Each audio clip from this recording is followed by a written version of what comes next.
Isaías 7:14. En Isaías 7:14 se hace mención a lo siguiente. Por tanto, el Señor mismo os dará señal. He aquí que la Virgen, incluso se menciona a la Virgen, concebirá y dará a luz un hijo, y llamará su nombre Emanuel.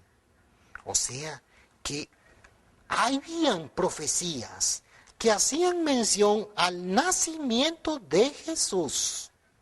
Pero los judíos querían seguir mirando a las nubes. Insistían en mirar a las nubes.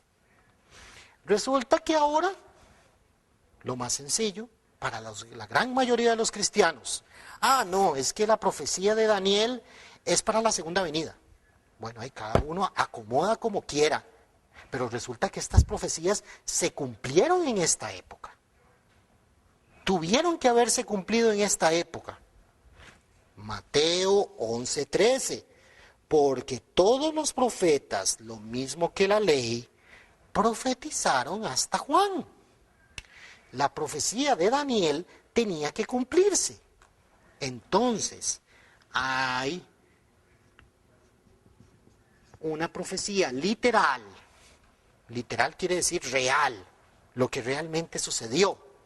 ¿Qué fue lo que realmente sucedió? Jesús nació en Belén. Nació de una virgen. Una virgen concibió al Hijo de Dios. ¿Y qué pasa con esta profecía? Pues debe haberse cumplido en una forma simbólica. Debe haberse cumplido en una forma simbólica. ¿Por qué? Porque Jesús mismo dice, porque todos los profetas, lo mismo que la ley, profetizaron hasta Juan. Hay que hacer referencia.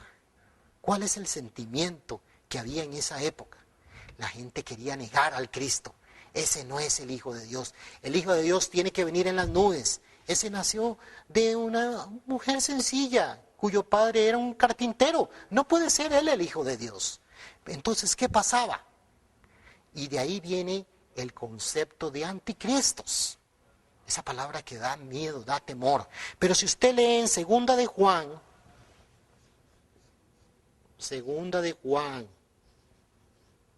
capítulo 1, del 7 al 8,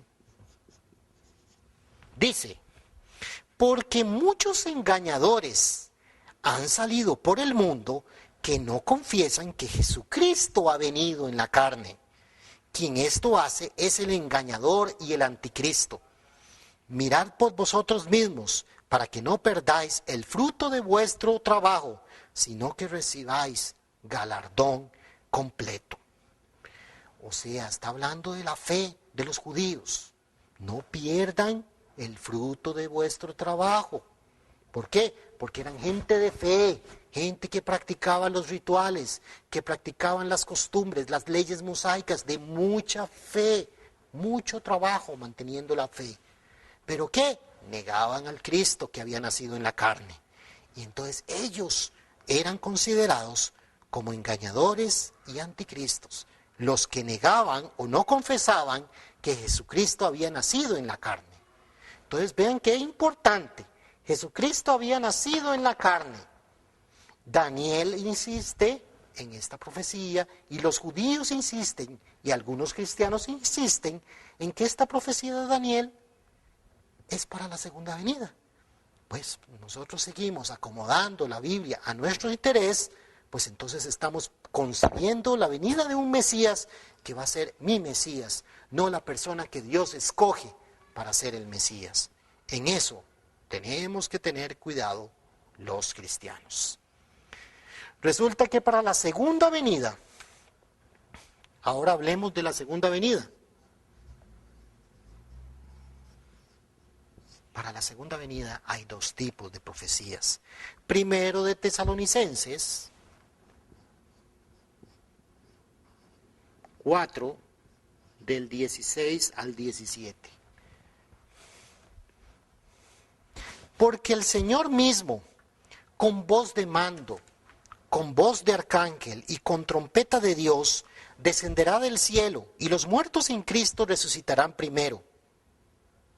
Luego nosotros, los que vivimos, los que hayamos quedado, seremos arrebatados juntamente con ellos en las nubes, para recibir al Señor en el aire. Y así estaremos siempre con el Señor. Claro, está hablando que va a descender del cielo. El favorito, el pasaje favorito de los cristianos, de la gran mayoría de los cristianos. Discúlpeme, pero el Señor viene en las nubes. Otra vez. Tiene que venir en las nubes. Tiene que venir en un milagro. Pero vean qué curioso. Póngase usted a pensar en las palabras de Cristo. Juan 3:13. Dice Juan 3:13, nadie subió al cielo, sino el que descendió del cielo, el Hijo del Hombre que está en el cielo. Nadie subió al cielo, sino el que descendió del cielo. Jesucristo nació en Belén, pero Jesucristo mismo está diciendo que Él viene del cielo. O sea, que el cielo no está refiriéndose al firmamento. No es firmamento a lo que está refiriéndose Jesús. Se está refiriendo a la situación pura, libre de pecado en la que Jesús estaba. Jesús viene del cielo, viene de Dios, porque Jesús no tenía pecado original. Jesús era puro. Jesús era un santo de los santos, puro. Libre de pecado, Él venía del cielo, pero Jesús no vino del firmamento, Jesús nació de Belén. Entonces es importante, estas palabras de Jesús son clave para que usted pueda tener la intuición de que las palabras de Jesús no están refiriéndose, al hablarse de cielo, al hablarse de nubes, se refiere a un lugar limpio, a un lugar puro de pecado. Claro, seguimos insistiendo, la mayoría de los cristianos, pero en Apocalipsis 12:5, ahí se habla, y ella dio a luz un hijo varón, o sea, se habla del nacimiento del Cristo, de que va a nacer. Pero ese pasaje nadie le pone atención. Igual que a Miqueas. Miqueas predijo incluso el lugar donde iba a nacer Cristo. Belén, la más pequeña de entre las familias de Judá. Ahí vino el Cristo. Pero nadie puso atención a Belén hace 2000 años. Y ahora nadie está poniendo atención a la forma en cómo Dios trabajó. Juan Bautista es la segunda venida de Elías y la relación que existe entre Juan y Elías es simplemente una relación de misión. Nosotros, a través del estudio del principio divino, nos damos cuenta que Moisés tiene la misma misión que tuvo Jacob, la misma misión que tuvo Abraham, Isaac. ¿Por qué? Porque ellos tenían que establecer el fundamento de fe y el fundamento de sustancia. Y cuando hablamos de la unidad de Jacob y Esaú, estamos hablando de la unidad de Caín y Abel que no establecieron ellos miles de años atrás. Entonces, estamos hablando de una relación de misión. Nosotros hemos visto a través del principio divino que Dios va heredando la misión. Elías hereda la misión en Juan Bautista, pero Juan Bautista no es Elías. Juan Bautista heredó la misión de Elías. Y desde el punto de vista de la misión, Juan Bautista es Elías. Desde el punto de vista de la misión, la segunda venida de Elías, del Señor, desde el punto de vista de la misión, va a ser una persona a la cual Dios le va a heredar la misión de lo que Jesús no pudo cumplir hace 2000 años por la causa del fallo del pueblo de Israel. Entonces dice Apocalipsis 12:5, y ella dio a luz un hijo varón que regirá con vara de hierro a todas las naciones, y su hijo fue arrebatado para Dios y para su trono. Ahí cuando se habla de ser arrebatado, no quiere decir el arrebatamiento que se habla aquí en las nubes, ni el arrebatamiento que hablaba Daniel, de que miraba en las nubes y ahí venía uno como el Hijo del Hombre, sino de algo simbólico, de una persona que viene como la escogida de Dios.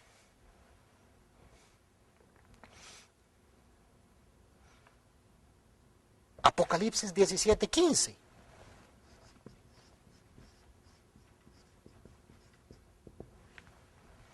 Dice, me dijo también, las aguas que has visto donde la ramera se sienta son pueblos, naciones, muchedumbres, gente. El agua es símbolo de gente pecadora, gente común. Gente común o gente pecadora es el símbolo de las aguas. Cuando viene el sol calienta estas aguas se purifican y se convierten en nubes. Nubes está formada por agua, vapor de agua, donde las impurezas son eliminadas. Hebreos 12:1.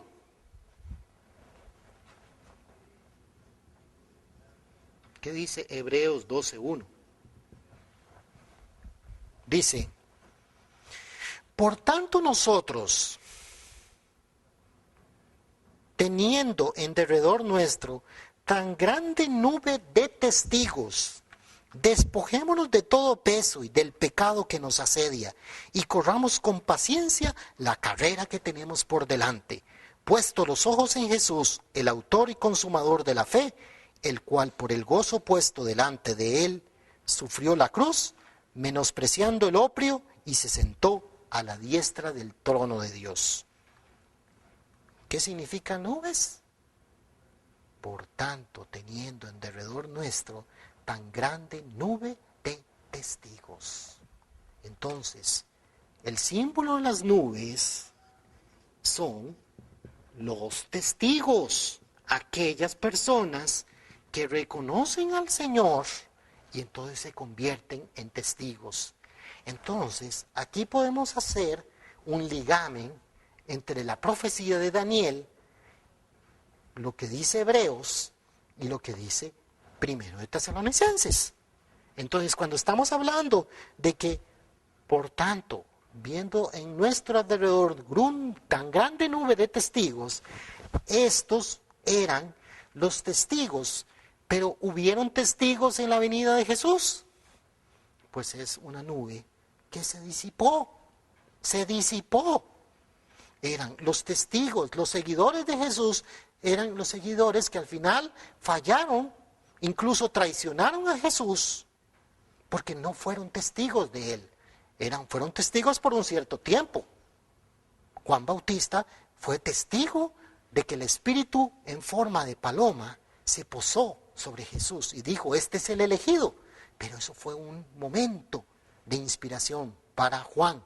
Juan no fue un testigo directo de Jesús, porque Juan siguió haciendo lo suyo. Y entonces esta nube de testigos nunca se formó. Entonces la profecía de Daniel está referida a los testigos y Tesalonicenses se refiere a que cuando venga el Señor de la segunda venida van a haber testigos a su alrededor.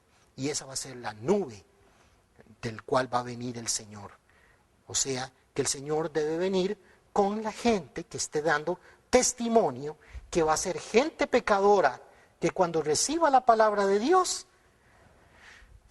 va a recibir esa inspiración y ese deseo de mejorar su calidad de vida, de arrepentirse de sus pecados y entonces de querer seguir al Señor.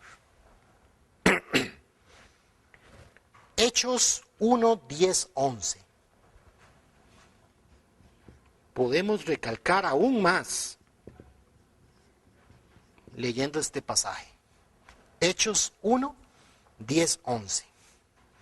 Dice, y estando ellos junto con los ojos puestos en el cielo, están insistiendo en mirar al cielo, Entre tanto que él se iba, he aquí pusieron junto a ellos 2 varones con vestiduras blancas. Eran 2 ángeles, los cuales también les dijeron: varones Galileos, ¿por qué estáis mirando al cielo? Este mismo Jesús que ha sido tomado del cielo, así vendrá como le habéis visto ir al cielo. ¿Cómo vino Jesús? Jesús nació. Hebreos 5:7, por su sacrificio, su lucha, ofreciendo súplicas al que le lo podía librar de la muerte, se perfeccionó. Jesús ofreciendo súplicas al que le podía librar de la muerte. Jesús se unía a Dios en oración y en corazón. Y Jesús sufrió tentación. Están las tentaciones de Satanás. Jesús fue tentado a caer en el pecado, pero aún así Jesús ofreciendo súplicas, ruegos al que le podía librar de la muerte, se perfeccionó. Y habiendo sido perfeccionado, llegó a ser autor de la eterna salvación. Entonces, ¿cómo Jesús subió al cielo? Nació, creció, luchó, siguió la voluntad de Dios con lágrimas, sudor y sangre, y después Él fue al cielo, porque Él logró la victoria para Dios. Entonces, ahí están los varones Galileos. No miren a las nubes, porque el Señor que va a ser enviado va a venir, y en la misma forma como le habéis visto a Jesús ir, así será con la venida del Señor.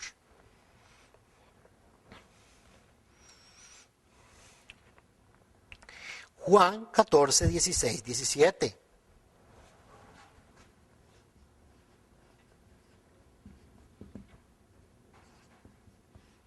Dice: y yo rogaré al Padre, y os dará otro Consolador, para que esté con vosotros para siempre, el Espíritu de la verdad, el cual el mundo no puede recibir, porque no le ve ni le conoce. Pero vosotros le conocéis, porque mora con vosotros y estará con vosotros. Entonces ahí podemos ver que no solamente es la venida del Señor y decir: oh, ahí está el Mesías, ese es el Hijo de Dios, el escogido, o ese es el Señor de la segunda venida, sino que usted tiene que hacer esa revelación, hacerla suya, que el Señor venga a su corazón, y tiene que usted conocer al Señor de la segunda venida, tiene que entender al Señor de la segunda venida, así como la gente tuvo que entender a Jesucristo cuando Él vino hace 2000 años, y la gente rechazó, porque vio de una vez a Jesús con ojos humanos. Entonces no miremos con ojos humanos al Señor de la segunda venida. Y más aún cuando nosotros hacemos referencia a Apocalipsis 19:12. Dice Apocalipsis 19:12. Sus ojos eran como llama de fuego, y había en su cabeza muchas diademas, y tenía un nombre escrito que ninguno conocía sino él mismo. Habla de un nombre que está escrito, pero que ninguno conoce. Apocalipsis 2:17. Vean que ahora se enfatiza en muchos pasajes bíblicos de un nombre que nadie conoce. Dice: el que tiene oído, oiga lo que el Espíritu dice a las iglesias. Al que venciere, daré a comer del maná escondido, y le daré una piedrecita blanca, y la piedrecita blanca escrita un nombre nuevo, el cual ninguno conoce, sino aquel que lo recibe. Habla de la segunda venida de Cristo, que muy posiblemente la segunda venida del Cristo será aquella persona que Dios escoja y que Dios le va a dar una misión, y que no necesariamente va a tener el mismo nombre que tuvo Jesús hace 2000 años. Apocalipsis 3:12.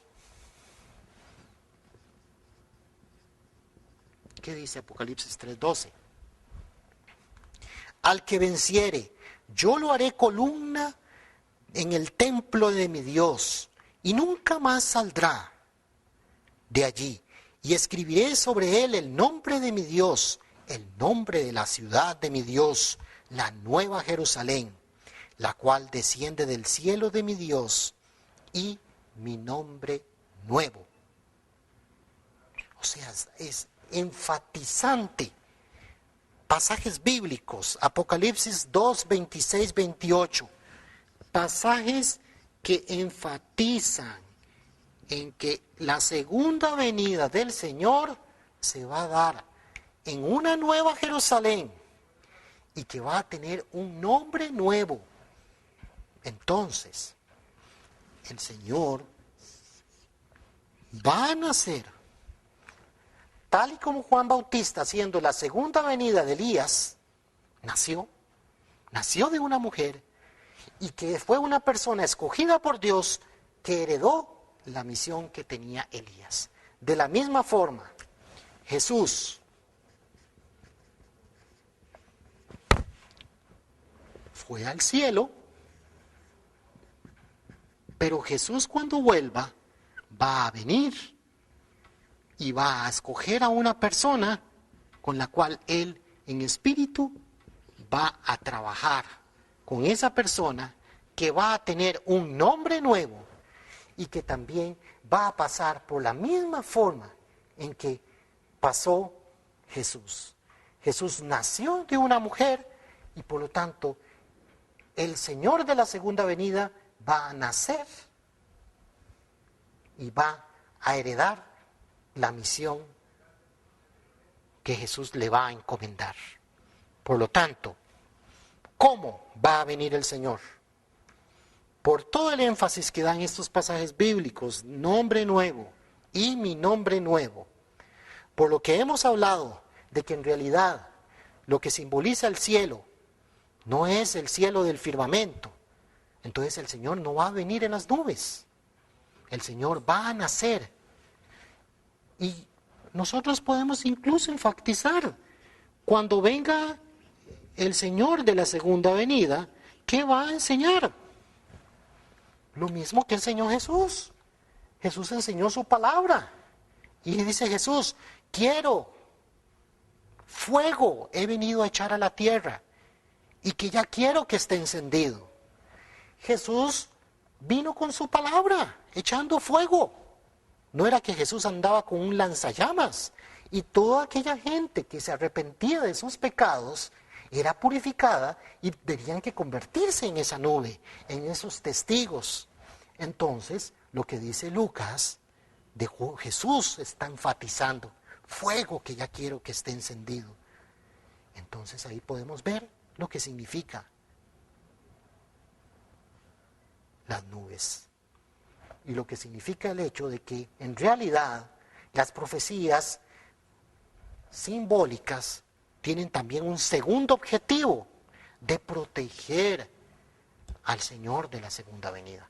¿Por qué proteger al Señor de la segunda venida? Porque si ustedes se imaginan que estuviera claramente especificado en la Biblia de que el Señor va a nacer, en este momento habían una infinidad de Mesías. Habría una infinidad de señores de la segunda venida. Habría una infinidad de gente proclamándose el Mesías. Y por lo tanto habría una infinidad de anticristos. Pero cuando venga el Señor de la segunda venida, Él los guiará a toda la verdad. Y les va a aclarar todo. Apocalipsis dice que cuando venga el Señor, va a aclarar. Entonces todo se va a aclarar. Y el principio divino, detrás del principio divino, está una persona que recibió esa revelación. Una persona que fue escogida por Dios para enseñar estas cosas en una forma tan clara. Esta forma tan clara en que se enseña el principio divino y que se enseña cómo va a ser la segunda venida. Entonces la segunda venida va a ser por medio del nacimiento. El Señor de la segunda venida va a nacer. Entonces, vamos a la siguiente pregunta. ¿Cuándo vendrá el Señor de la segunda venida? ¿Cuándo vendrá el Señor de la segunda venida?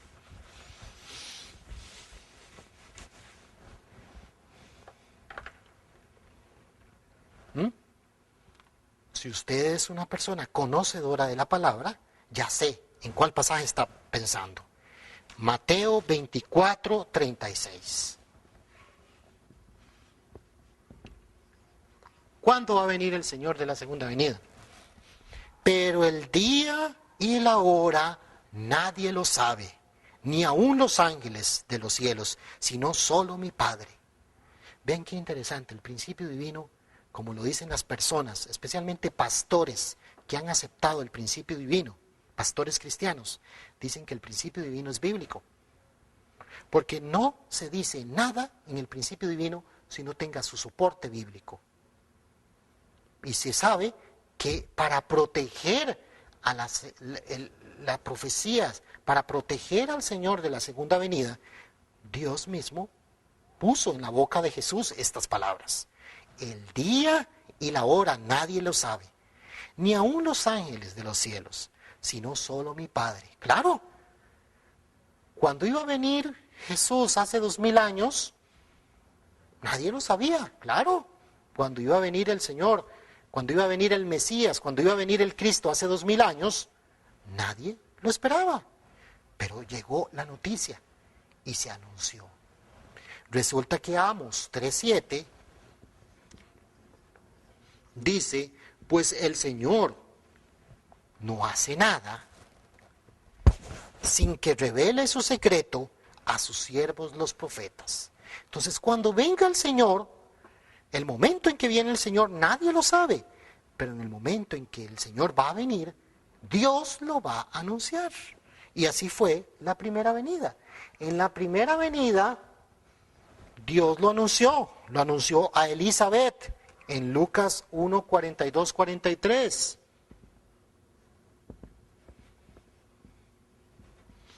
Dice Lucas 1:41-43, dice, y aconteció que cuando oyó Elizabeth la salutación de María, la criatura saltó en su vientre.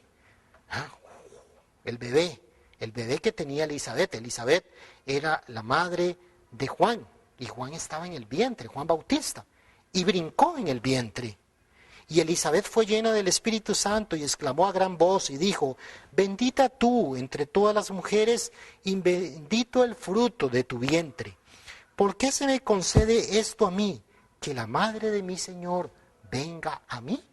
Elizabeth recibe la revelación de que esa es la mujer bendita que va a tener en su vientre al Hijo de Dios. Zacarías, el padre de Juan, también recibe revelación. Lucas 2:8-12. Ahí podemos ver que en el momento en que Dios va a mandar al Mesías, Dios lo anuncia. Había pastores en la misma región que velaban y guardaban las vigilias de la noche sobre su rebaño. Y aquí se les presentó un ángel del Señor, y la gloria del Señor los rodeó de resplandor. Bueno, no solamente a Zacarías, sino también a los pastores. A los pastores se les reveló sobre la venida del Señor. A José, a María, todos recibieron la venida, el anuncio de la venida del Señor. Entonces, de aquí estamos nosotros verificando que en el momento que va Dios a hacer su voluntad, Él lo va a anunciar. Y así es como Dios ha trabajado. Dios anunció y predijo de que iba a venir el diluvio y se lo profetizó a Noé.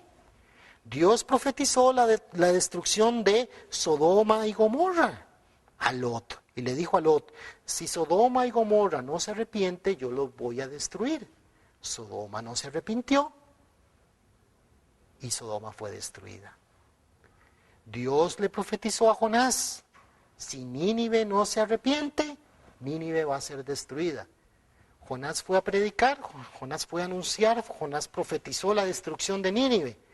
¿Nínive fue destruida? No fue destruida, porque Nínive se arrepintió. Vean qué curioso. Pero entonces, Dios cuando va a hacer su voluntad, Él lo profetiza, Él da una advertencia. Y ante el anuncio más importante de su providencia, de enviar al Mesías, Dios lo va a anunciar. Y nosotros lo vimos en la conferencia anterior, que Dios ya lo anunció. El principio divino anuncia cuándo va a venir el Señor. Y el Señor va a venir entre 1930 y 1917. Y eso nosotros lo vimos cuando estudiamos los ciclos históricos. O sea, la conferencia anterior que nosotros la vimos con un gran detalle. Entonces, este capítulo del principio divino es el anuncio que usted está recibiendo a través de Telepaz Canal 52 sobre la venida del Señor. ¿Cuándo va a venir el Señor? Va a venir entre 1930 y 1917. ¿Y a qué se quiere referir esto? No estamos diciendo cuándo va a venir. ¿Qué estamos diciendo más bien? Lo que estamos diciendo es que el Señor de la segunda venida nació entre 1930 y 1917. Para las personas que han estudiado el principio divino, que han estudiado más allá de lo que es escuchar una conferencia, para las personas que quieren entender la figura del Señor de la segunda venida y que han querido entender por qué Dios escoge a esa persona, quién es esa persona, qué es lo que está haciendo, cómo ha sido su vida. Pero no poniendo internet y buscar una página web y decir, porque ahí, si yo quiero buscar algo sobre los mormones, iría a la iglesia mormón y averiguaría qué es la iglesia mormón, qué es lo que hacen los mormones, o si yo quisiera saber de los testigos de Jehová, de una forma sincera y honesta, le podría preguntar a un testigo de Jehová, ¿qué son los testigos de Jehová? ¿Cómo surgió los testigos de Jehová? ¿De dónde vino ese movimiento religioso? Con un corazón sincero voy a obtener una respuesta sincera. Pero si yo quiero buscar buena información o mala información, pues me voy a internet y busco y encontraré cosas terribles, incluso de los mormones o de los testigos de Jehová. Y cuando yo me encuentro a un testigo de Jehová o yo me encuentro a un mormón, resulta que son gente muy buena, son gente amable. Entonces, ¿qué? Entonces yo no soy sincero, porque no estoy buscando la información en el lugar adecuado. Entonces, para las personas que han estudiado profundamente el principio divino y quieren conocer a la persona que recibió esta revelación, que es el principio divino, que es lo que usted está estudiando, entonces van a conocer que entre 1930 y 1917, de corazón, se dan cuenta que el Señor ya vino. Y de corazón, que el Señor de la segunda venida tiene en este momento más de 80 años y que está trabajando para salvar a la humanidad. Y ese es el anuncio que usted está recibiendo en este momento. El mismo anuncio que se le dio en una forma a aquella gente en aquel momento. Pero hoy en día tenemos estos medios y Dios sabe por qué existe este medio como la televisión o el internet para que usted pueda recibir estas noticias. Entonces, ¿cuándo va a venir el Señor? Va a venir entre 1917 y 1930. Entonces, ¿dónde? Entonces, lo que dice el principio divino es, ¿cómo va a nacer el Señor? El Señor va a nacer. ¿Cómo vendrá Cristo? Va a nacer y va a nacer entre 1930 y 1917. ¿Y cuál es el corazón que debemos tener, los cristianos especialmente? Si usted ha escuchado el principio divino, usted puede darse cuenta que el principio divino es claro. Es bíblico y es claro. Y eso usted no lo puede negar. Si usted ha estudiado a conciencia el principio divino, a través de este canal o a través de conferencias o seminarios, usted se dará cuenta de eso. Entonces, hay una gran misión en usted, que es que usted encuentre de corazón al Mesías. Entonces, vamos ahora a la tercera pregunta. ¿Dónde vendrá el Señor de la segunda venida? Pues resulta que en Mateo 21, 33, 43, Jesús, por medio de una parábola, nos hace mención hace referencia más bien a lo contrario, donde no va a venir el Mesías. Nosotros podemos leer a esta parábola, Mateo 21, del 33 al 43. Dice: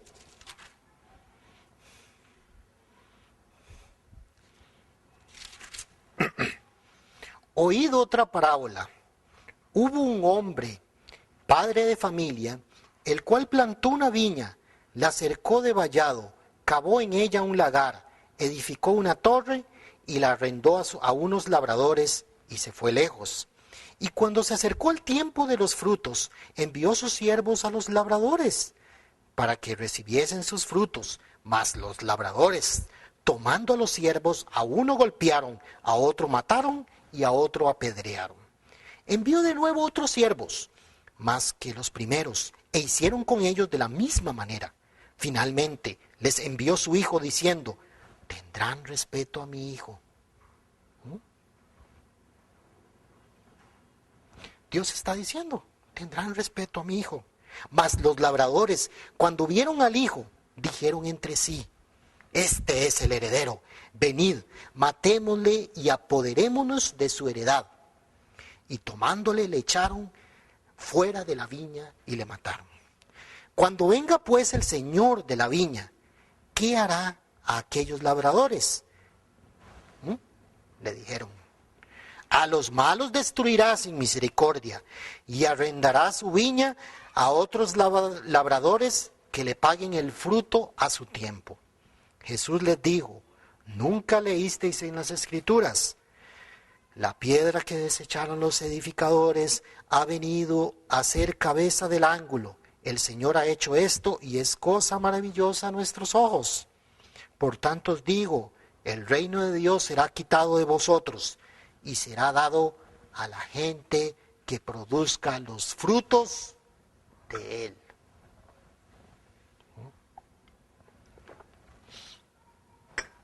¿Qué quiere decir eso? Quiere decir que el padre de familia al que se está refiriendo ese pasaje bíblico es Dios. Y Dios estaba enviando a su hijo. Y la viña era el pueblo escogido. Pero ese pueblo escogido le eran enviados labradores y todos eran perseguidos, apedreados o matados. Y entonces el padre de familia dice: les enviaré mi hijo, a él respetarán. Entonces manda a su hijo, pero a su hijo también lo matan. Lo mataron. ¿A quién se está refiriendo? A Jesús, que vino al pueblo de Israel y no lo aceptaron. Entonces, los mismos escribas le responden a Jesús: no, ya no va a volver a sembrar, a volver a plantar esa viña, la va a plantar en otro lugar con otros labradores que den fruto a su tiempo. Y entonces Jesús les dijo: no va, el reino se les será quitado a ustedes. Entonces, Cristo no viene, en primer lugar, no va a volver a Israel. Eso es la primera revelación que da Jesús. Y respecto a eso, ¿qué podemos decir? Que va a ser sembrada esa viña, o plantada esa viña, en otra nación, en otro pueblo, que rinda sus frutos. Pues la tendencia natural del judío, es decir, bueno, ¿cuál será esa nación? ¿Serán judíos, descendientes de los judíos o qué? Pues resulta que para Dios no es importante. Y Dios lo recalcó. Mateo 3:9. En Mateo 3:9 dice, y ni siquiera penséis dentro de vosotros, Abraham tenemos por padre, porque yo os digo que puede Dios levantar hijos de Abraham aún de estas piedras. O sea, la nación escogida no necesariamente tiene que ser una nación que tenga un linaje judío de la tribu de Judá. ¿Por qué? Porque Dios ha estado buscando y sigue buscando y seguirá buscando una nación que rinda frutos. Y a Dios no le va a decir, bueno, es que lo más importante para Dios es el linaje de sangre. No.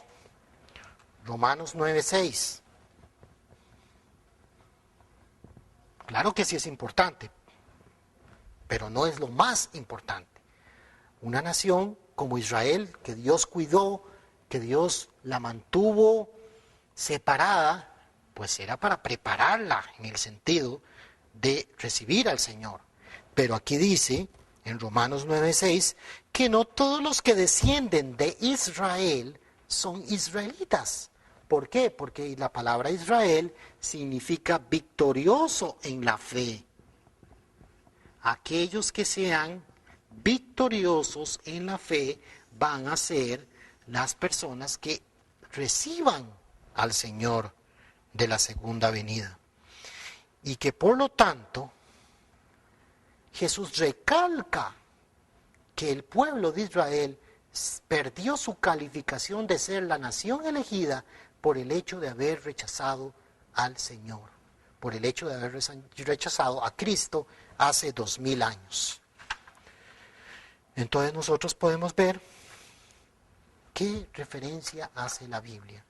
Nos vamos a Apocalipsis, y en Apocalipsis 7:2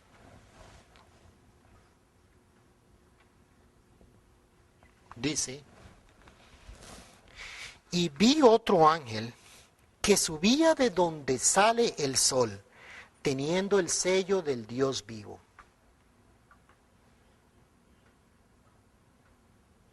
De donde sale el sol. El sol sale del oriente y se pone en occidente. Aquí en nuestro país es lo mismo, y en cualquier parte del mundo donde sale el sol es de la parte oriental. Entonces, esta profecía fue dada en Israel. Entonces sería al oriente de Israel. Y Apocalipsis 14:1-4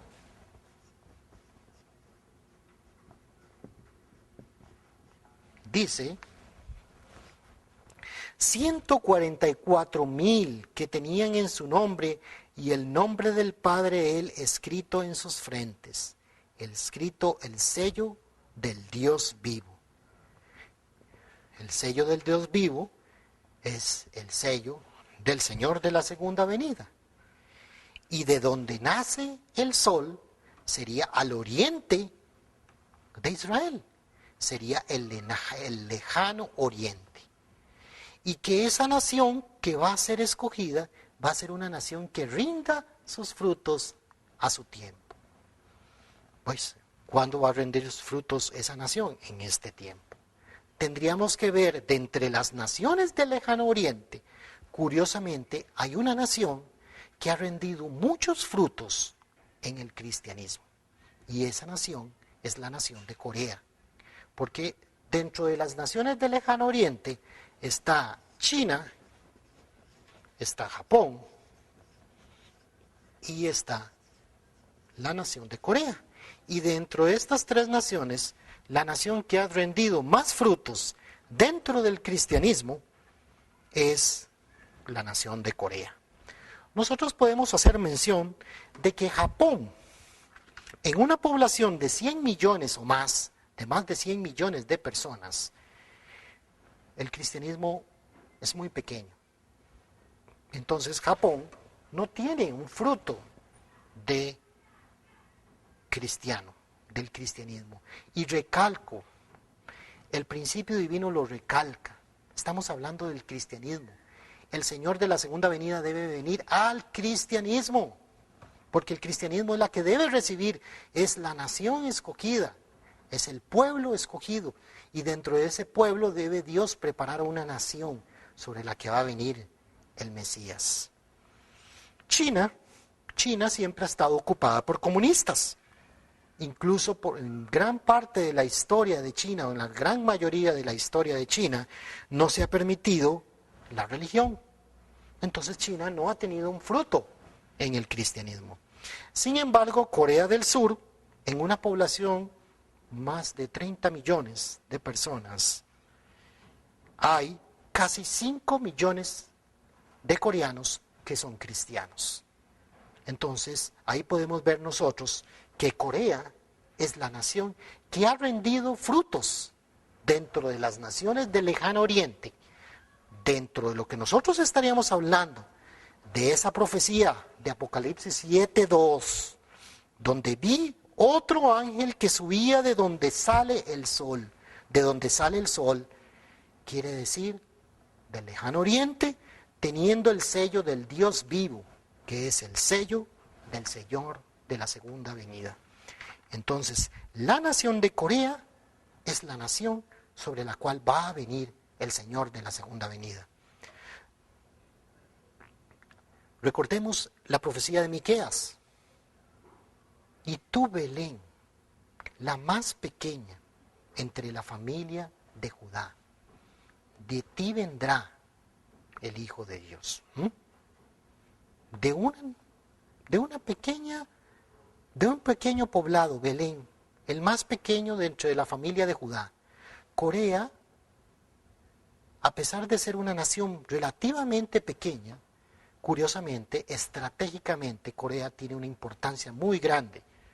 Yo no sé si ustedes recuerdan la guerra de Corea, y curiosamente hoy en día Corea está dividida en el paralelo 38 entre Corea del Norte y Corea del Sur. Corea del Norte es comunista y Corea del Sur es una nación libre. Pero la lucha actual que tiene Corea es de unificar a esa nación, de unificar Corea del Norte y Corea del Sur. Y característicamente, Corea ha sido catalogada como una nación donde la gente promueve la paz. Dentro de estas tres naciones, China siempre se ha caracterizado por una nación que invade a otras naciones. Japón se caracteriza, y nosotros lo podemos ver en la Segunda Guerra Mundial especialmente, donde Japón invadió otras naciones. Y, curiosamente, Corea, durante todos sus años de existencia, nunca ha invadido a otra nación. Incluso la población coreana ha tenido que pasar por situaciones de tanto sufrimiento, y a pesar de ese sufrimiento, ellos siempre han tenido un sentido de devoción hacia ellos mismos sin atacar o destruir otras naciones. Por lo tanto, dentro de todas las naciones del lejano oriente, Corea se ha caracterizado por ser una nación que no ha invadido otras naciones. Entonces nosotros, con base en lo que estamos hablando, curiosamente, dentro de estas naciones, Corea y la nación coreana y la población de Corea tiene un libro que se llama el Chongan-no, donde hay una profecía que hace mención a que de Corea va a venir la persona que va a salvar a la humanidad. Y eso lo conoce la población de Corea. Entonces, bajo estas circunstancias, por las características que tiene esta nación y por lo que estamos hablando de que Dios va a enviar al Señor a una nación que rinda sus frutos a su tiempo, la nación de donde va a venir el Señor es la nación de Corea. A partir de estas tres preguntas que hemos respondido en esta conferencia, viene la cuarta pregunta. quién es el Señor de la segunda venida. Estimado televidente, a partir de esa pregunta tiene que salir del corazón de cada uno de nosotros. Porque yo puedo decirle para usted quién es el Señor de la segunda venida para mí. Pero usted tiene que encontrar al Señor de la segunda venida en su corazón. Puede conocerlo intelectualmente, estudiando el principio divino. Puede escuchar estas conferencias una y otra vez. Y puedes darse cuenta de la grandeza del principio divino. Pero, para que usted llegue a tener en su corazón el sentimiento de que esta persona es el Señor de la segunda venida, tiene que hacer su fundamento de fe y su fundamento de sustancia. Y por eso mi invitación a partir de este momento, ya finalizando esta última conferencia del principio divino, es que usted se cerciore, busque más, estudie más, aquí a través de Telepaz Canal 52. Estudie el principio divino, visite la sede en Guadalupe, la Federación de Familias. Usted puede ver en la pantalla, puede ver en todo momento anuncios de la dirección y dónde se ubica, de los seminarios que a veces se promueven. Mensualmente se promueven seminarios del principio divino donde usted va a verificar, va a chequear más. Entonces busque, ese es mi consejo, Señor. Estimado Señor, estimada señora que esté mirándonos en este momento. Encuentre al Señor de la segunda venida. Ese es mi consejo. Porque usted en este momento, al poner este canal, usted en alguna forma tuvo una decisión. ¿Y por qué no puso otro canal? Dios sabe por qué usted no puso otro canal más que en este momento Telepaz Canal 52. De todo corazón les enseñamos a ustedes esta preciosa enseñanza que ha dado vida a tantas personas, independientemente de la religión y del credo. El principio divino ha dado vida a miles de personas alrededor del mundo y está dando vida a muchas personas que están estudiando el principio divino aquí en Costa Rica. Muchas gracias y que Dios los bendiga.